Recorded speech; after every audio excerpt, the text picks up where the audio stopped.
Grüß euch miteinander und herzlich willkommen zu der Panoramasendung heute hier direkt aus der Marktgasse in Bern, im Zentrum. Wir haben 3 Themen. Zuerst reden wir vom Schubmatch Schweiz gegen Spanien, das am 9. Uhr losgeht in Wankdorf. Dann gehen wir auf den Gurten, reden mit einem Security-Man und schlussendlich schauen wir noch ins Schosshaldenquartier, Kirchenfeld, was dort so abgeht. Heute ist hier in Bern ein ganz besonderer Tag. Die Schweiz shootet ja im Viertelfinale zum ersten Mal der EM im Viertelfinale gegen Spanien im Wankdorf am Abend um 9 Uhr. Und die Stadt ist voll von Spanierinnen und Spaniern und von Schweizer Fans, die hier den Fanmarsch machen Richtung Wankdorf. Was machen wir auf dem Gurten oben, wenn man Musik hören und gleichzeitig sich für Fußball interessiert? Ja, es gibt eine Lösung und der Max Salandin zeigt sie. Mein Name ist Caroline Maurer, ich bin Leiterin Marketing vom Gurtenfestival und wir sehen hier im Hintergrund die LED-Wand, die wir kurzfristig für das historische Viertelfinale der Schweizerinnen organisieren konnten. Und wir sind gespannt, was passiert heute Abend.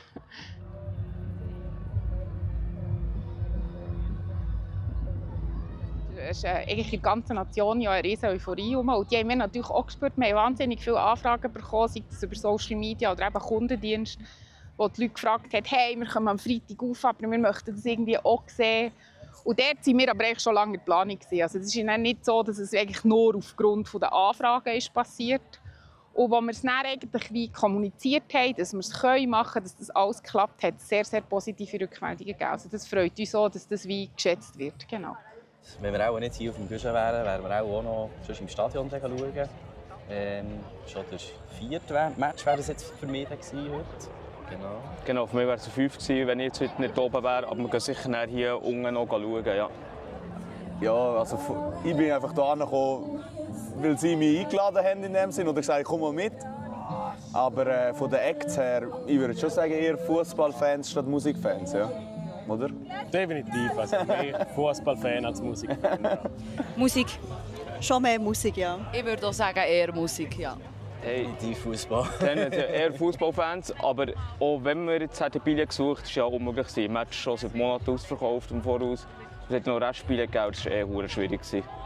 Darum auf den Gusch rauf.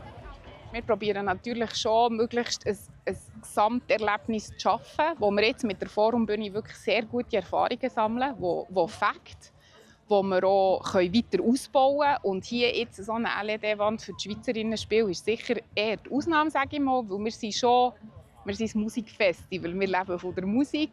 Aber ja, wenn es in Zukunft wieder mal so einen Moment geben würde, würde ich jetzt sicher nicht sagen, nein, das machen wir sonst nie mehr, denke ich mal. Hey, sehr schwierig. Also, sie müssen den besten Tag für ihr Leben haben. Spanien ist schlechter, aber wir sind optimistisch. 3-2 für die Schweiz. Ich sage, mit einem Unentschieden bis ins Penalty schießen und dort ist dann alles möglich. Also, ich bin eigentlich immer positiv gestimmt. Also, ich kann nie gegen die Schweiz tippen, egal Männer oder Frauen. Ein Sieg für die Schweiz. Nach Verlängerung. Nein, ich glaube nicht dran, leider. Aber ich bin sehr überrascht von der Schweizer Mannschaft und sie haben das wirklich bis jetzt sehr gut gemacht. Aber die Spanierinnen sind einfach eine Nummer zu gross. Also ich finde, sie müssen, weil ich die Schweiz im Halbfinale tippt. Sonst bekomme ich keinen Punkt und ich bin jetzt schon verdammt schlecht. Also es gibt keine Option. Ich denke auch, es wird eher schwierig, aber ich glaube, es kommt gut gleich, mit ganz, ganz viel Glück. Eben, so wie ich vorhin schon gesagt habe, ich sage so 50-50 Chance, wird schwierig, aber eben, wir hoffen für die Schweiz. Der Beitrag von Max Salandin. Und wir bleiben gerade auf dem Gurten oben, wenn so Tausende von Menschen zusammenkommen. Da sind natürlich immer Sicherheitsprobleme herum. Und wir reden jetzt mit einem Securitas-Chef, also jemandem von den Broncos, jemandem von Sicherheit, der dort hinschaut. Und es gibt ganz lustige Geschichten, was die Leute so auf den Gurten aufschmuggeln wollen. Wir haben den grundsätzlichen Hauptauftrag, die Sicherheit des ganzen Gurtenfestivals zu gewährleisten. Es fährt an bei der Talstation unter, geht über die Gurtenbahn, rauf zum Haupteingang, das ganze Aussengelände, der Zaun, also die Sicherung gegen raus. Im Gelände gibt es diverse Stufen wie Künstlergarderobe, Komfortzone, Medieneingang, wo wir überall zusätzliche Eingangskontrollen machen müssen. Wir haben Stände, die wir betreuen von Kunden vom Gurtenfestival, die einfach eine Standbesatzung wollen. Und wir machen noch Patrouillen, die die ganze Zeit unterwegs sind.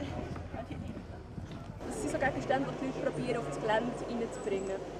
Da ist alles dabei, was man sich überhaupt vorstellen kann. Vom Velo über einen Hund zum Hauszelt bis zu einem grossen Computer, Bunsenbrenner. Also da haben wir alles schon erlebt, wo die Leute halt leider einfach die Webseite vom Gurtenfestival nicht lesen, weil dort würde stehen, was sie reinnehmen dürfen.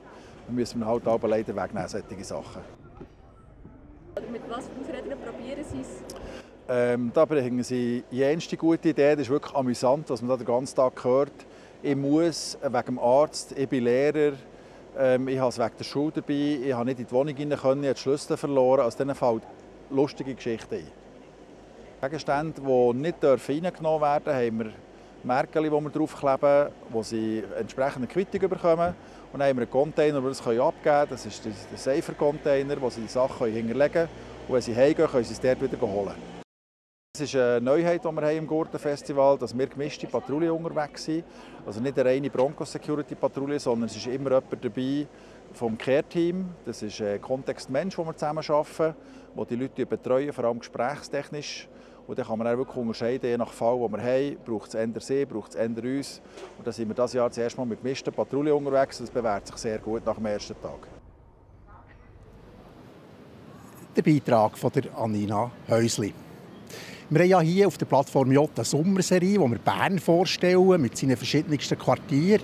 Und jetzt gehen wir ins Kirchenfeld. Und wenn man ins Kirchenfeld denkt, ja, Villen, Botschaft, aber es sind noch ganz andere Geschichten, die dort in diesem Quartier Kirchenfeld Schosshalden versteckt sind. Also, ich bin Jörg Kreienbühl, Präsident der Quartierkommission vom Stadtteil 4. Da haben wir einen Vorstand mit 6 Mitgliedern und Delegierte sind etwa 30 Personen. Wir stehen hier am Helvetiaplatz. Das ist der Eingang zum Stadtteil 4. Und das ist der erste Eindruck von diesem Stadtteil 4, wenn man von der Altstadt herkommt. Gut, wir sind jetzt hier die Thunstrasse hochgefahren und sind jetzt auf dem Thunplatz, Eingang zum Dauhölzliwald.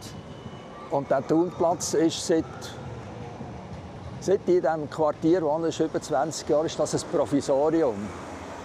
Und das wird jetzt die Stadt auch neu gestalten.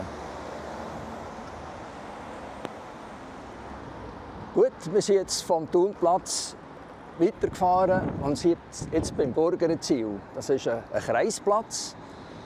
Und dieser Kreisplatz wird jetzt eigentlich die Stadt umgestalten und einen Signalplatz machen. Wir sind nicht so begeistert von der Quartierkommission aus, weil das wird ein richtiger Verkehrsplatz wieder. Wir sollten das Burgerziel, diesen Platz, als städtebaulichen Platz betrachten.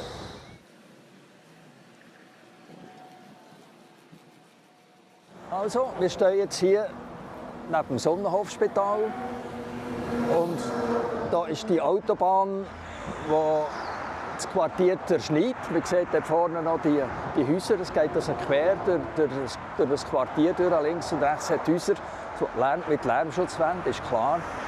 Und da wird jetzt eigentlich die Stadt zusammen mit dem Astra die Autobahn verlegen in einen Tunnel ganz an einem anderen Ort. Und hier würde dann eben keine Autobahn mehr sein, sondern eine sogenannte Stadtstraße, eine Art Boulevard. Und das Projekt wäre ja erst für 20, 25, 30 Jahre. Und uns denkt, wir sollten nicht so lange warten.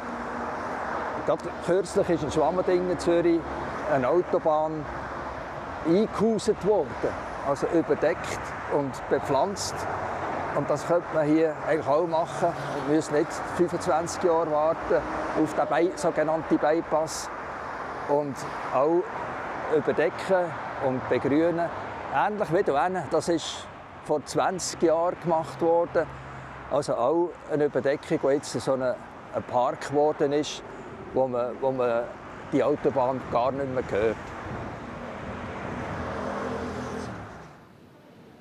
Das war der Beitrag mit herrlichen Drohnenaufnahmen von Max Saladin. Das war es jetzt von der Panoramasendung. Ich wünsche euch ein schönes Wochenende. Jetzt kommt der Wetterbericht und schön wieder. Es ist Badewetter angesagt. Das Wetter wird euch präsentiert von Made in Bern.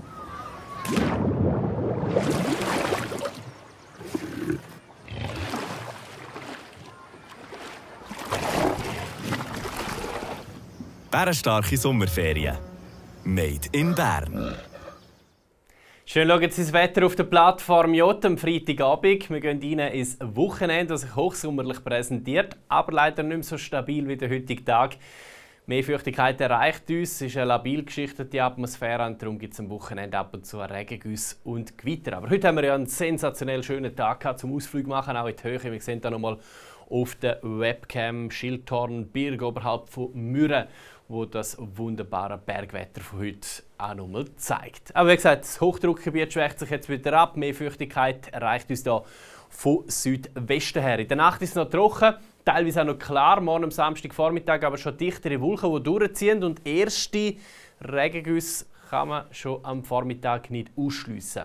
Einen milden Start in Samstag haben wir mit etwa 15 bis 16 Grad. Am Nachmittag dann recht viel Wolken, wenig Sonne, ab und zu regnet es oder gewittert es auch und die Temperaturen erreichen 26 bis 27 Grad mit ein bisschen auffrischendem Südwestwind. Am Sonntag gibt es ein paar sonnige Abschnitte, speziell am Vormittag, dann tut es wieder zu, später kommt es auch wieder regnen und gewittern. 28 Grad haben wir hier, nur noch 22 Grad am Montag. Wir haben eine Kaltfront, die in der Nacht auf den Montag durchzieht, die bringt zum Teil kräftigen Regen. Am Montag, der Tag, dauert dann wechselhaftes Rückseitenwetter, wie man das nennt, auf der Rückseite von dieser Kaltfront, also sonnige Abschnitt mit Regengüssen. Und wie gesagt, kühlere 22 Grad. Am Dienstag dann mit einem Zwischenhoch recht sonnig und trocken. Aber es ist nur ein Zwischenhoch und darum haben wir ab der Wochenmitte dann auch schon wieder neue Regengüsse und Gewitter, die aufkommen. Danke vielmals fürs Zuschauen und ganz ein schönes Wochenende.